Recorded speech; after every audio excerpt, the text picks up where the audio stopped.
everybody still thinks it's temporary. There's still a sense of hope that things will go back to normal. Generally, I think the younger generation have a better financial awareness. But of course, their current, if you look at the statistic again, maybe they have more debt than their parents. Okay. It's to catch up with the lifestyle Yeah. and the peer pressure. Okay. Hello Malaysia, hello world. Apa khabar? Apa khabar?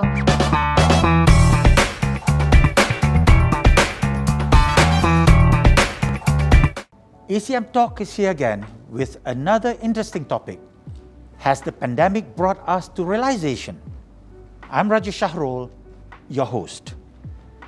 We can hardly believe that only about 1 year ago, life was normal. People grunted upon waking up on Mondays. Restaurants were filled with couples, families, and friends, cracking jokes and chatting away. Cars piled up on the roads at all hours. Kids went to school and parents went to work. It is hard for us to imagine that now, because we have inevitably entered a new kind of normal, life in the midst of a pandemic. Life has ceased to be predictable. Have we learned and helped each other to be more grateful? Learn to survive and played a role in this crisis? Learn to be humble and filled with empathy and sympathy? Have this pandemic brought us closer to God Almighty? Let us hear more from my guests in today's program. Dr. Cheong Kai Shing, Head of Center for Pre-University Studies at Sagi University, and Mr. Muhammad Ismawi Ibrahim, Deputy Head, Faculty of Education, Languages and Psychology, also from Sagi University. Welcome back, Dr. Cheong and Mr. Ismawi, to ECM Talk. It's good to have you again with us. Dr. Cheong, what do you think is your view about the pandemic? Has it changed people's outlook on life? To me, I think, yes, it has changed people's view and people's behavior. There are so many things that they have, so many things that people have experienced in the past 1 year due to the pandemic. They changed their lifestyle. For example, I can see that a lot of those auntie uncles last time, they are used to going to to do physical shopping, Right. and now they have learned up online shopping. This is just one example, Right. and people have started thinking about extra incomes without going to work. So many people have been impacted by the pandemic, and some might have lost their job, some might have got a pay card. So I think this somehow has triggered people to have a different way of thinking on how they want to live their life, and on how they want to, get the most out of it and to explore their potential. Yeah. Maybe simply because there is no other alternative, isn't it? They have to do it. True. Yeah, this is what you yes. talk about when they talk about the new normal. I suppose Correct. this is what it is, right? Correct. Yeah. This is what I think so. Yeah. Right. Mr. Ismawi, what have you to say? Well, I think it's a funny one. I think I agree with Dr. Cheong in the sense that people have started to change the way they do things in life. However, there is still, I think they reserve a part of their feelings about things going back to normal. Right. Everybody, as soon as there's some relaxation in the MCO or changes in the policy, will try to somehow crawl back to the old ways of living, like hanging out at the mama, or going to the shopping mall, or traveling back to a hometown and things like that. Exactly. As soon as there is an opportunity, they would immediately go back. So I think the new normal lifestyle that we have now is everybody still thinks it's temporary. There's still a sense of hope that things will go back to normal, and I don't know. I'm not sure whether we have to completely change everything, but I do think that a lot of people have realized there are good things that come with this, like for example, technology and the way we do things and how much waste we produce have reduced because we are using technology more. At work, for example, we don't print as much, We Right. don't use electricity as much Right. and things like that. Yeah, probably reducing the carbon footprint Yeah. significantly Yeah. when you don't have to drive to work. Automobile combustions or automobile emission are one of the largest contributing factors to greenhouse gases. Carbon So- footprint, yeah. Right. So basically, Malaysians, they really don't have a choice in terms of moving forward with their life. That whole lifestyle just need to change, either they want to accept it or not. Yeah, it's all about putting food on the table, I suppose. At the end of the day, that's what it is. Yeah. Okay, Mr. Ismawi, do you think Malaysians now they are less aware of this economic security, so-called? I think it's part of it's almost like a curse for us, just because our country has been in a situation where the economy hasn't been affected that badly since maybe 1998, for example. We haven't seen a major recession, like 1998 since then, while other parts of the world maybe have had experienced that. And also because we are, as a country, we are a semi-capitalist, country with a lot of government aid being given to the people. So my opinion was that at the beginning of the pandemic, there was certainly like a clamoring for help and aid, and there's almost an expectation that they were going to be helped by the authorities, and that's not as simple as it sounds. Like there's no magic bank account. Of course. You can just withdraw and keep giving money to people, and Definitely, yeah. at the end of the day, you want to have long-term solutions. Right. And when it comes to long-term solution, I think a lot of people were not prepared. Right. They were not prepared. A lot of our jobs, for example, are very one-skilled based. You do one thing and one thing only. So as soon as that job become, negligible, doesn't exist anymore, then you cannot pivot to other things. Right. A lot of people are in those kind of jobs, and Right. it's Right. not good. Dr. Chong, do you think we are being too pampered by the government in facing this pandemic? Too pampered. I Yeah. don't think it is called pampered. Yeah. But if you ask me, back to the question just now that you Yeah. asked Mr. Ismail, we were talking about whether Malaysians are generally have less financial awareness. Correct. To me, I think it depends on in which perspective you're looking at it. If you're just looking at the bank savings, of course, if you look at the statistic, we know that Malaysians are among those who have less savings. And if you look at the statistics, it also tells you that I think 2 out of every 10 Malaysians, if they lose their job now, they barely have any savings enough to last for 3 months. Right. But is it because of bad economy? Or is it because of bad behavior? I think there are a lot of factors that contribute to this. I think sometimes it's not because people don't want to save up money. Yeah. It is because of the high living expenses. They don't have enough to save. So, but then if you look at the number of companies that are being set up, or that were set up during 2020 or in 2019 or in the previous years, you could actually see a growing trend in the companies being set up. And there's the increase in the setting out of the companies or new companies shows that people do have that dreams that they want to achieve, and people do know that by being entrepreneurial, they can have a better living. Right. So I don't think that we are generally less aware of financial wellness. Maybe it's just opportunities or the exposure that we need to have. And if you look at the older generation or baby boomers generation and the millennial generations, if you look at them, I would correct me if I'm wrong. It's just my own opinion. I'm not an economist. Please, yes. Okay. If you look at those baby boomers generations, they're mostly employed. They're mostly employed and they are very loyal to a company.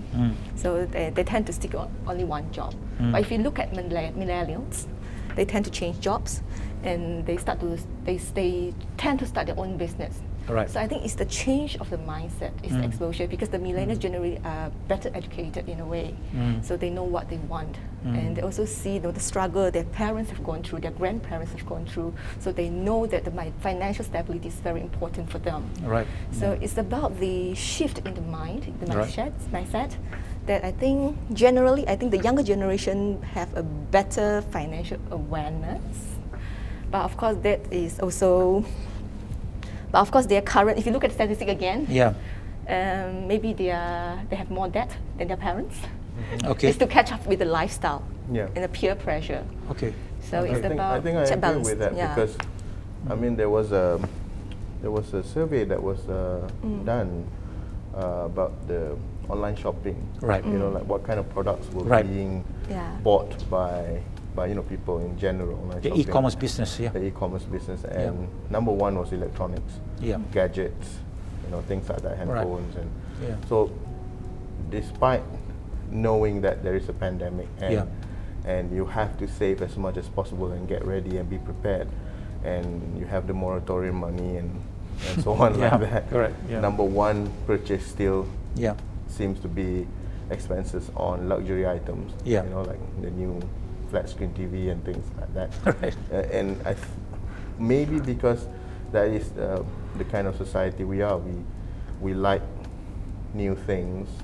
We like the latest trends. We like the latest gadgets, and any surplus of money is going to that immediately rather than, you know, maybe savings or Okay. investment. Okay. Now, on that note, Mr. Ismail, with this pandemic, when you talk about all this so-called luxury purchase or luxury items, do you think they do it for the sake of themselves wanting to have it, or just purely to compete, or just to do or to show that they're better off than the person next door? Well, I think the question answers itself, because there is no person next door. You can't see what the neighbor has now, because you can't go to their house anymore. Well, well said, well you said. don't see your Mr. friends Ismail. anymore, Yes, so you don't know okay. what's the latest phone they have. Okay. So I think it's about, you know, just having something to feel good, because you just don't have any other ways of feeling good.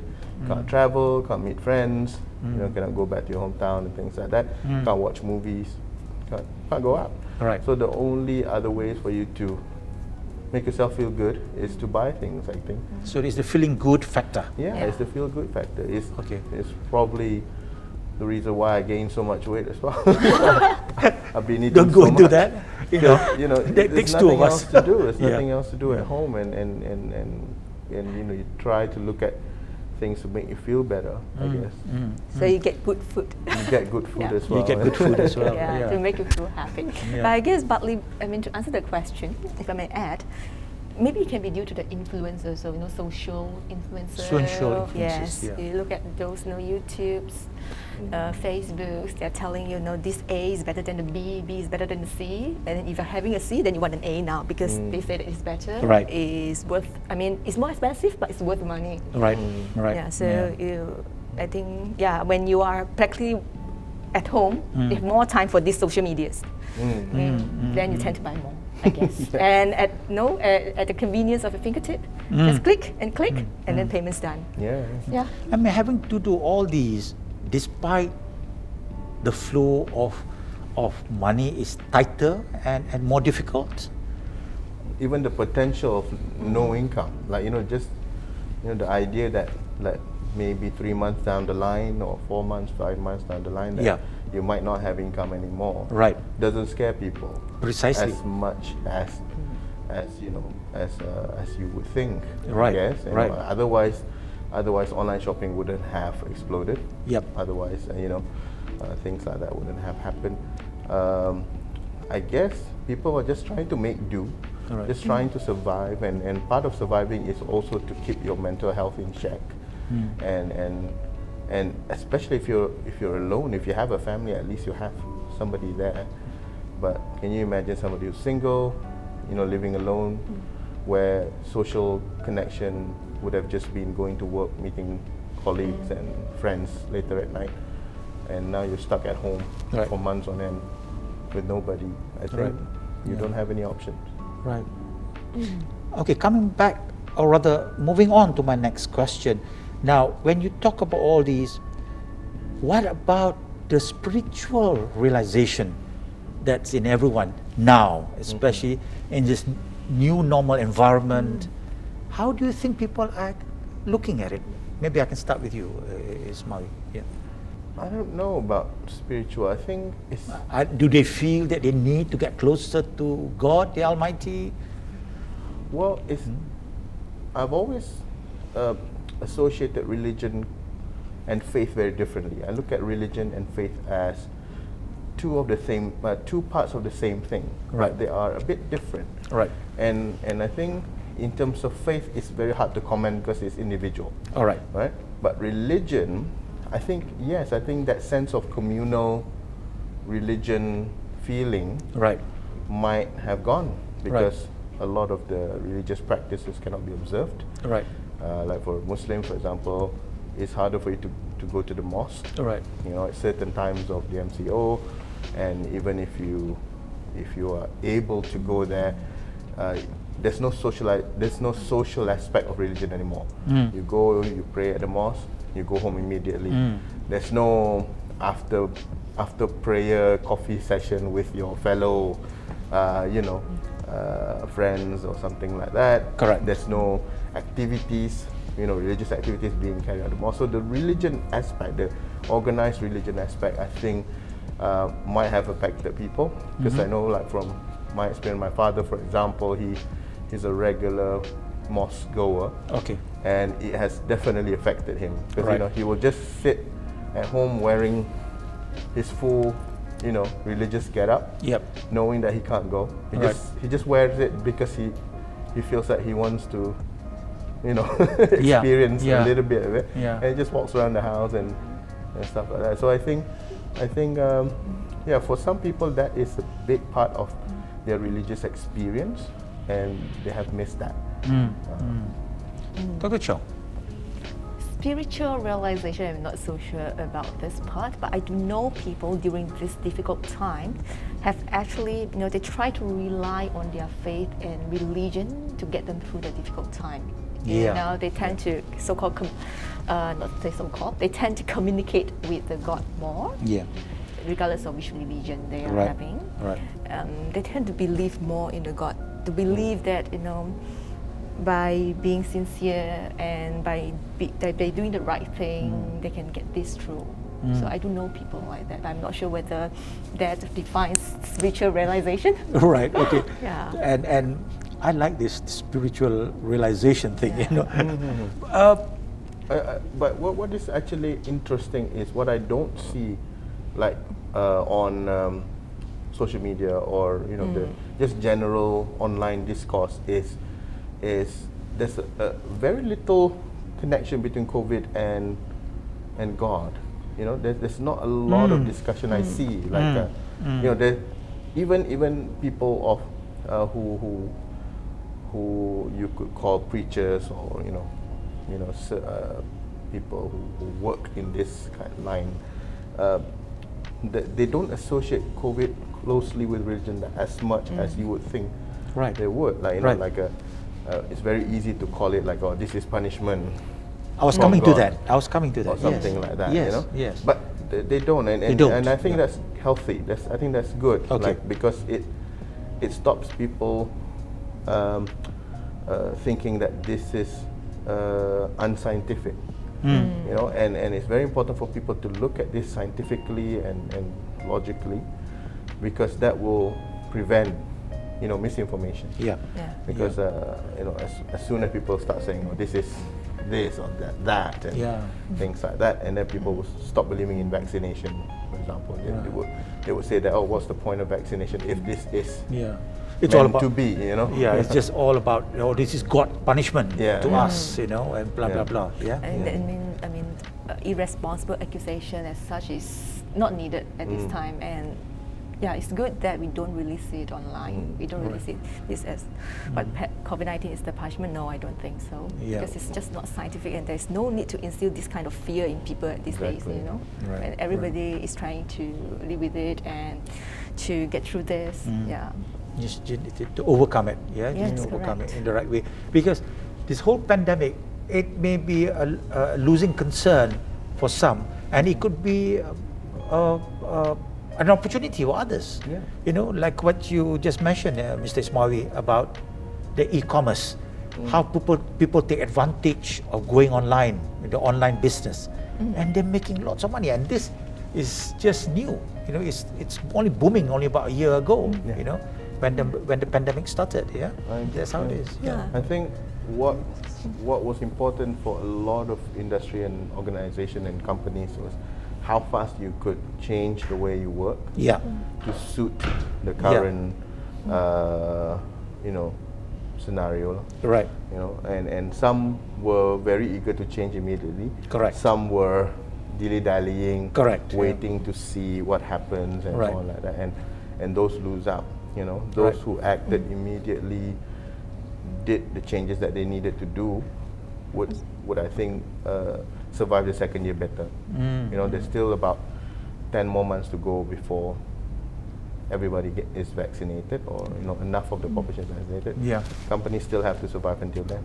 Right. So whether or not they made the decision last year would determine this year's financial performance, I guess. Right.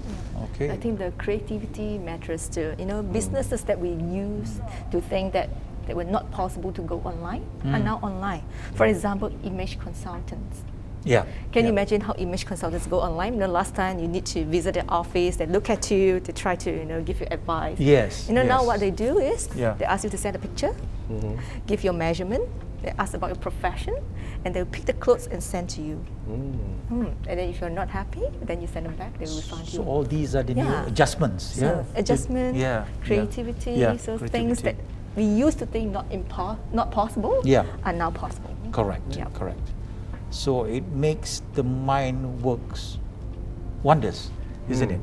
Looking at alternatives and Yes. looking at other ways and means. Yeah, for- it's Yeah. kind of like before the pandemic, everybody kind of like play on an even keel. Everybody Yeah. had the same rules Yeah. of business. Yeah. But then pandemic happens, so it gives opportunity for those who are more entrepreneurial than others, who are smarter, Precisely. who have been probably getting themselves ready for a situation like this, who have set up their company to be technology driven, for example. They would have fared much better than those who haven't. You know, I see a lot of like online shopping that sells products Yeah. that you would normally associate with online shopping. Correct. Like groceries, for example. Yeah. You know, so companies that have taken advantage of that before the pandemic happens are now more than ready to do that now. True. True. So there's really no one to blame for all this, isn't it? You can't say that you are at fault, or your family, or your friends, or No, I think it's just no one to be blamed. No one to isn't be it? Yeah, blamed. It's yeah. about adaptation. Adaptation. Yes. I think it's in human, it's in the ecosystem. The organisms actually adapt to the change. To change. So you change, for example, just like what I told you, people, image consultants, Yes. from offline to online, Yes. it's a change. Yes. Grocery shopping used to be at the market, Right. and now everything's online. Online. It's a change. It's Yeah. an adaptation. Yes. Yes. Just a matter of getting used to it. Yeah. Yes. But don't get me wrong, people are still going to blame somebody. People are still going to blame, but I think it's the blame game is not. It's not.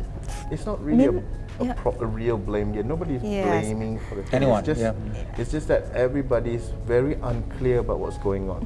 You know, everybody's trying to pinpoint the Yes. cause and the effect, and Yeah. nobody can really pinpoint it, because if people have found the reasons why, then we wouldn't have this problem right now. Precisely. Right, and then as soon as you stamp out one fire, then another one breaks. Breaks out. I remember at the beginning when we were talking about the what was the first major cluster? The tablet cluster. Correct. Right? The tablet Correct. cluster was the first one, and everybody blamed that to be Correct. Yes. the cause for a few hundred of cases. You know, It's just sort of, it goes on and on. of cases per Yeah. day, and Yeah. and you know, and hundred of cases were like, oh, so many. But now we are in the 3,000, 4,000 a day Yeah. category, and you can't go back to that and blame that because Right. Yeah. so the blaming game, I think, is just people being confused. They don't know whose fault it is. As soon as they see somebody doing something that they are not doing, like for example, recently the travel ban was lifted, Yeah. and then immediately there was traffic jam everywhere. People are going out of the city to go back to their hometown and things like that. Right, right.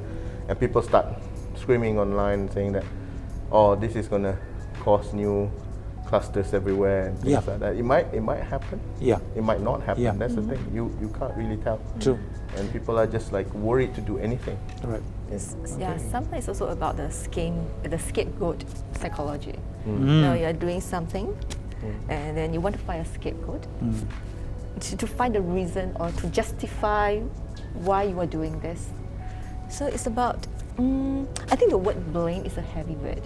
It's not about blaming. It's about people trying to find something to push the responsibility to someone. Yeah, to someone, Yeah. so that they feel better Right, and they right. feel that their actions are justified. Right. Yeah. Yeah. Yeah, so it's not so much about blaming, if you ask me. It's about just want to find someone for you to 100%, 100%. Yes.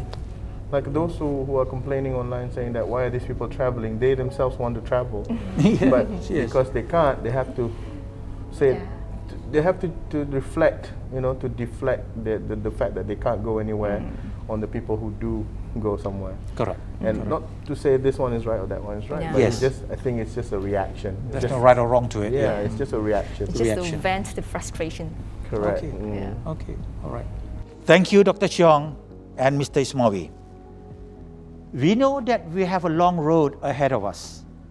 Life as we know it may be permanently changed. There will be sadness, fear, and heartbreak. But let's hope that among these, love, hope, and faith will shine brighter. Let us show this virus how strong the Malaysian heart is. We will fight and we will win together. Once again, thank you, Dr. Cheong and Mr. Ismawi, for your thoughts and sharing in this topic. ECM, please don't forget to like, share, and subscribe to Edu Channel Malaysia.